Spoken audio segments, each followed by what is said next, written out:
Hmm.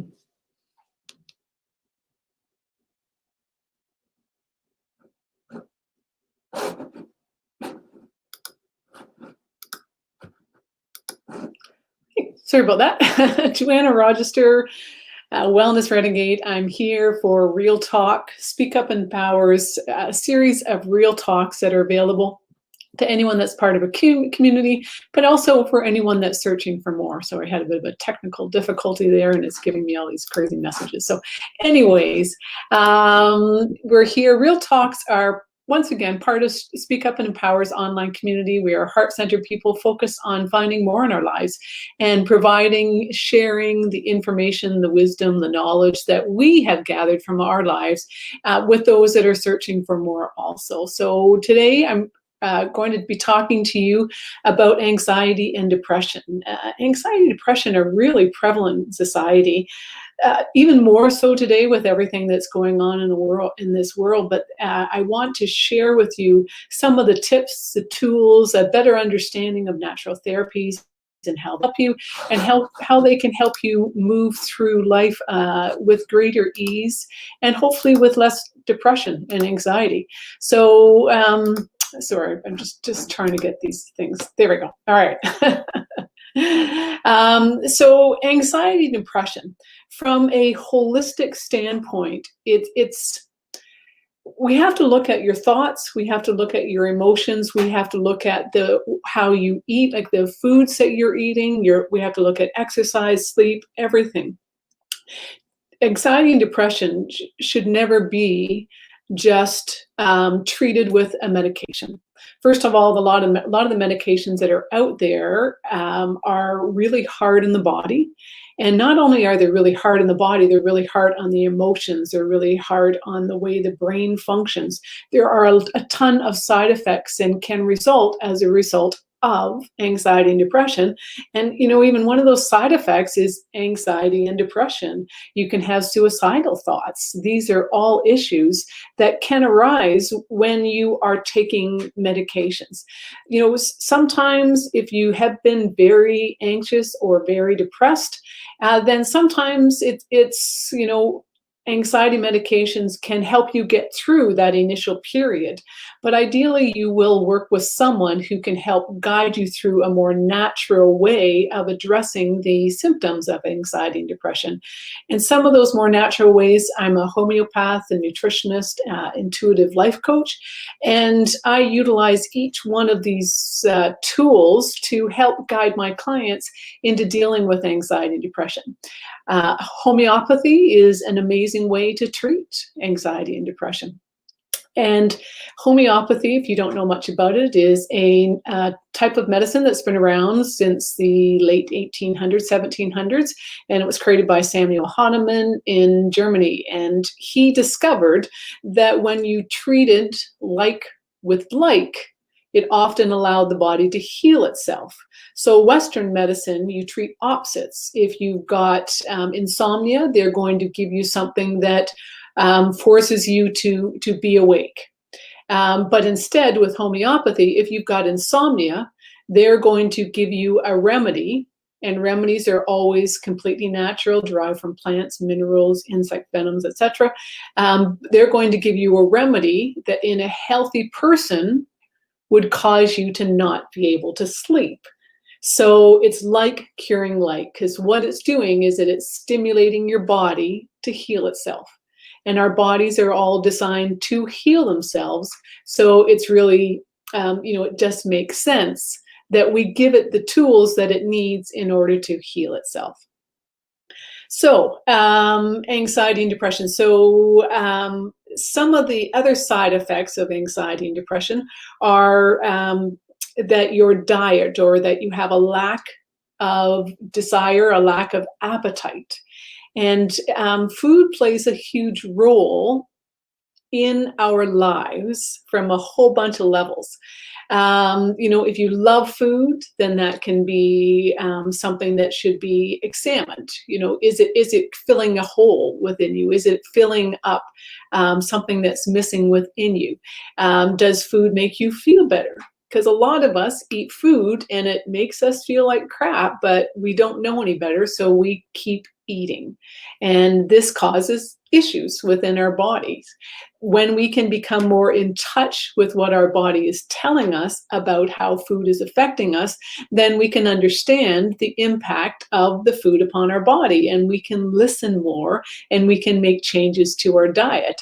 This is really, really important, becoming an observer of what your body is telling you, an observer about what your body, the symptoms that it's presenting to you, to say, hey, pay attention, there's something going on here. There's an imbalance present, because symptoms such as gut issues, bowel issues, anxiety, depression, aches and pains in your joints, headaches, these are all warning signs from your body that something is going on, and that changes need to be undertaken in order to ensure that the body can come back to balance, because these are all signs that the body is out of balance and that it is being challenged to maintain itself. The body balances itself on a second-by-second basis and trying to bring itself back to balance. It's called homeostasis. And it's why when people go to their doctor and they say, you know, I really don't feel well, and the doctor does all the tests and then comes back and says, I'm sorry, you know, it doesn't appear that there's anything wrong. And yet they are. And it's because the body is balancing itself, maintaining those levels, those ratios within itself until it can't. And that's where, you know, 3 weeks later, 4 weeks later, you come back and you're being diagnosed with something serious, because the body was maintaining balance until it couldn't. So all of these signs that you're being presented with are warning signs of, hey, pay attention. And so often what can happen in our lives is that we have always felt these symptoms, and so we think that they are normal, that they are the way that life is. But our bodies are designed to feel good.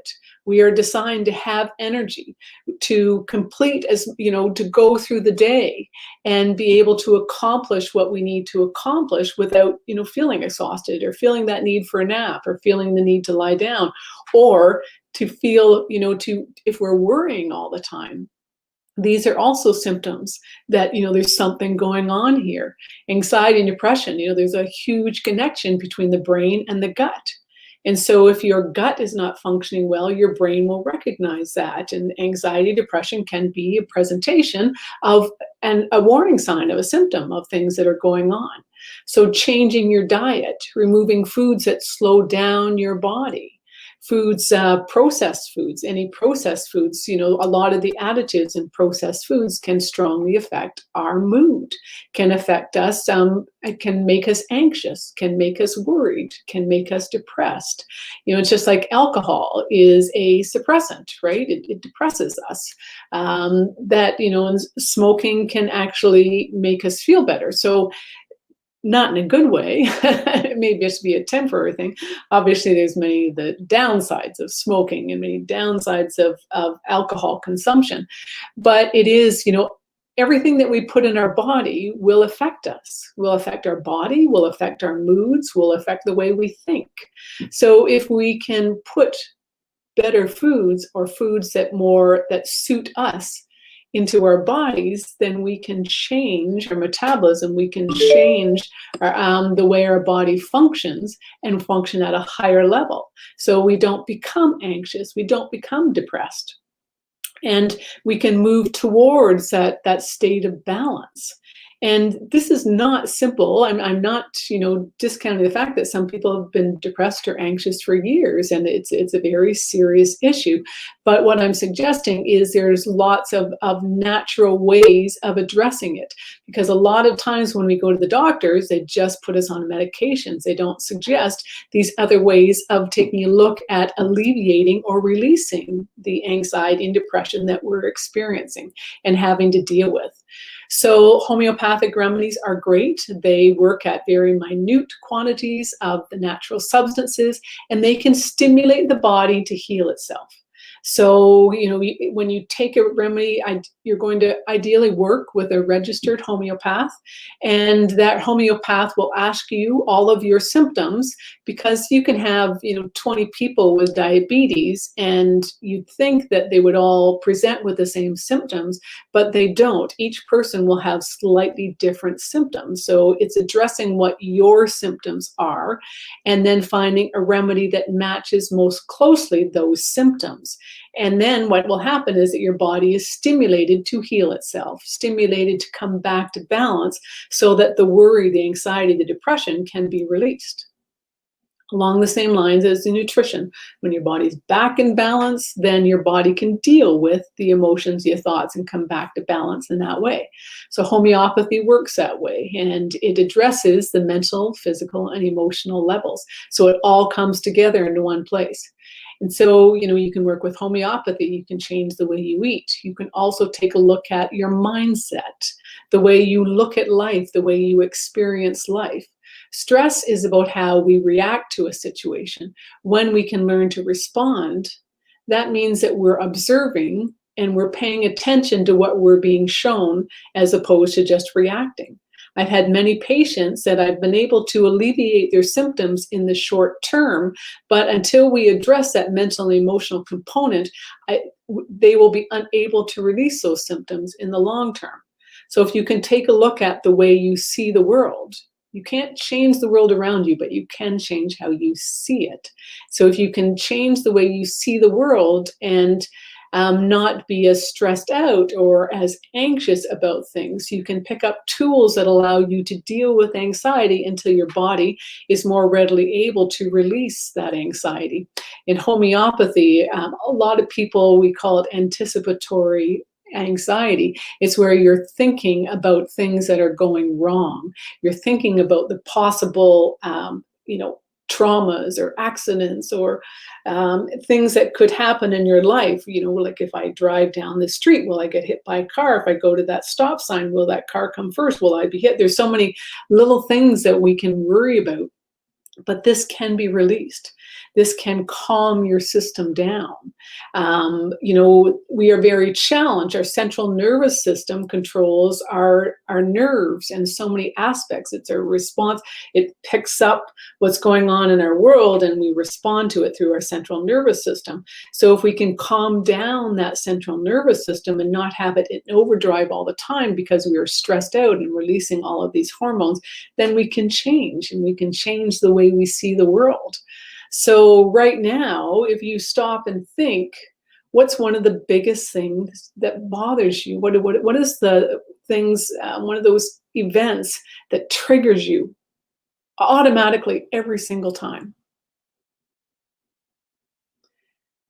So I would encourage you to take a look at that and see if you can see things differently. So of course, I have 3 kids, and I can be each one of them. My kids are older, but they're not kids anymore, they're adults. But each one of those children can trigger me in a certain way. They elicit a certain response if I'm not paying attention, if I'm just reacting. But what I know to do now is, rather than allowing that response, I know what's being triggered inside of me by each one of these kids, and I can change, rather than reacting, I can respond instead. And then that changes that interaction between us. It's healthier for me, it's healthier for them. And so that's that same thing. Do you get caught up in road rage? Do you get caught up by those stupid drivers on the highway? So what you can do is, breathe is one of the first things that you can do. 5 deep belly breaths are really helpful, bringing you back to the present, bringing back you to the moment, taking you out of that charged situation where all you can do is react, and instead realize that, this person has a problem driving, but it doesn't actually affect me. It doesn't actually change who I am. So if I can release my anxiety or my anger towards them, then, I can just send them on their way without getting really upset. because road rage doesn't do anything for anyone, right? You blow up about something and then, you know, does it change anything? No, just instead your heart is pounding and you're sweating and you're anxious thoughts and you're breathing very shallow. All of these things happen when you are triggered like that. So if you can, before you get in the car, breathe, you know, understand that there's a lot of poor drivers out there, and know that you're probably going to come up against them in your drive, and just be able to send them your love or send them away, whatever you want to do, but without having it truly affect you on an emotional level. And then you can do your drive to work or wherever you're going without feeling that rage, but knowing that you are safe, knowing that you are okay. What they're doing is not truly affecting you. So once again, changing the way you see life, knowing that you do experience road rage, and you do get very frustrated on your road, but going into each drive and resetting your mind, resetting the way you think before you get triggered, before you get caught up in it. And this is one of the beauties of you know, becoming more aware and stepping into your power, is that you start to control, or perhaps control is not the right word, you start to allow things to happen around you. And when things do happen, you come to realize that it's not actually happening to you, it's just happening, and you are there observing. And it's up to you to determine whether or not you're actually affected by what's taking place. And it's up to you to determine if you're going to allow any impact upon you. So we can step away from the anxiety, step away from depression. And, you know, a lot of this is about anxiety, but depression has a lot of the same roots in our subconscious. And so anxiety, we can step away from it. Depression is coming to, you know, same thing with depression is, you know, especially there's a very strong connection between that physical and your body's response to things. And that lower, the depression, you know, prevents you from wanting to do anything, from accomplish anything. But it's if you can come to a place with depression of recognition that there is a light, you don't have to be stuck, or perhaps even that's just it right there, is knowing that you are in a depression.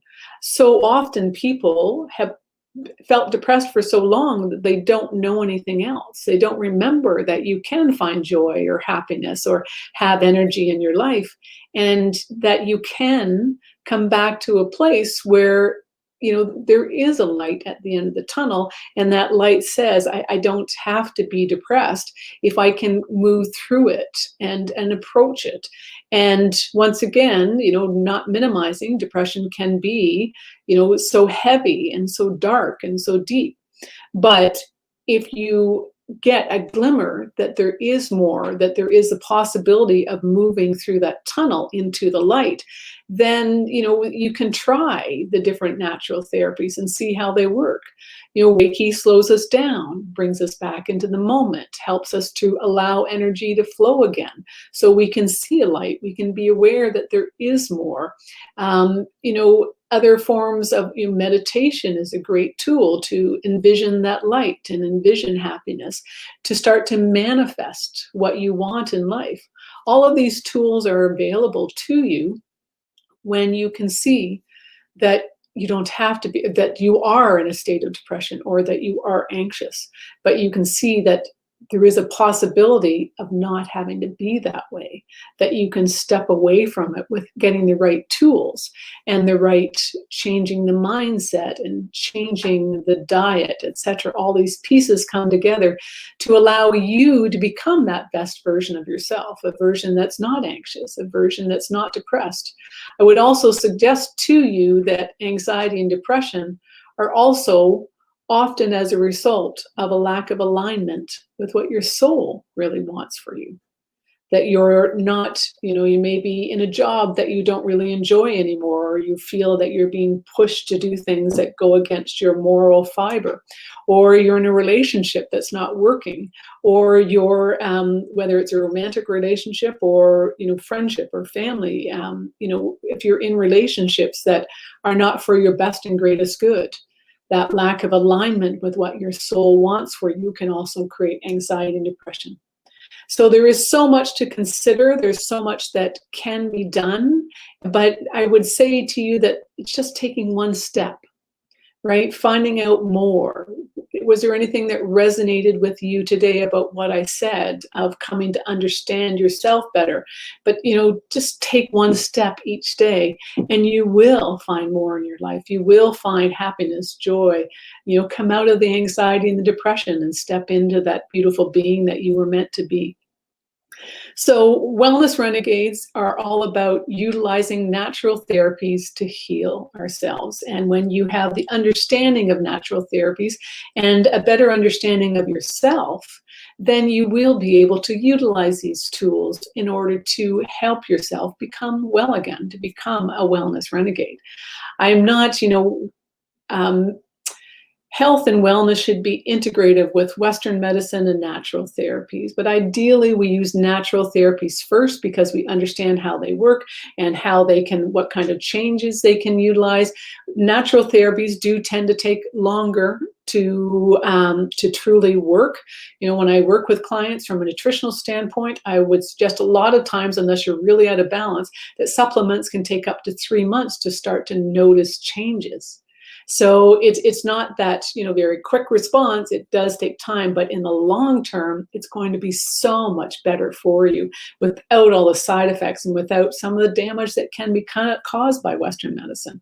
But it is, it's never one or the other, but try the natural therapies first. So this was Real Talk Wellness Renegades, and part of Speak Up and Empower's online community of heart-centered people that are focused on finding more in their lives. For those that are experts, that have a story to share, wisdom to share, knowledge to share, to help those that are in the same, are having the same issues as they had. Our experts teach others how to move through their adventures, their journeys, and with the tools that they learned themselves. So, or if you're searching for more, we have the experts that can guide you on your journey. Real Talk Wellness Renegades are every Tuesday at 10 o'clock, and you can find us on speakupandempower.com or Real Talk Wellness Renegades, or my pages, Joanna Rochester, Wellness Renegade. Website is joannarochester.com. Speak Up and Empower's website is speakupandempower.com. So join me next Tuesday, or else I have on Thursdays, Real Talk Soul Alchemy, how to transform your soul. Have an amazing day, and we'll see you next Tuesday at 10 o'clock. Thanks.